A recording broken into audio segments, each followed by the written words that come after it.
Pagsugod sa COVID-19 pandemic, nagsugod na isip delivery rider si Tommy Pahaganas. Sa iyahang pag-deliver, dunay bag ang naka-attach sa iyahang motorsiklo, aron dunay butngan sa mga order. Apan bag ulang usab niya kini na parehistro sa Land Transportation Office kun LTO.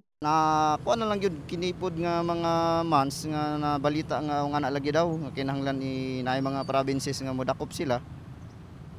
Mo nang hassle pud sa mua ba? So paniguro na lang. Oh, paniguro na lang da no. Tung Monday man ata ma'am. Tung Monday tung last week ma'am.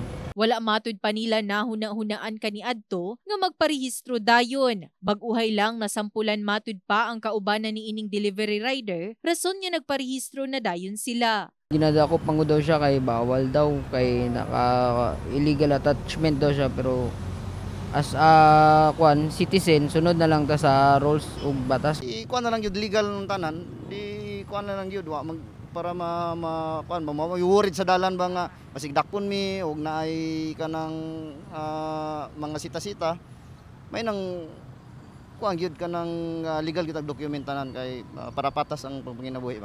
Sumala pa sa LTO Jansan nga sa matag na pulo ka motorsiklong dunay top box o saddle bag, usa dinhi ang wala nakaparehistro. Ginadakop usab kini sa mga checkpoint, rason nga ginaawhag niya ang uban pang motorista nga magparehistro na. Nananawagan ako sa mga kapwa kong rider po na i-rehistro po natin yung mga top box natin. Madali lang po yan. I think ang bayarin lang po natin is 239 or 279. So para iwas sa violation, yes, sir, magparegister na. Yes. Anaalang matud pa sa kapin 200 pesos ang pagparehistro ni ini, apan 5,000 pesos ang pinalidad kung ikaw madakpan. In the heart of changing lives, kini si Liza Labajo, Brigada News.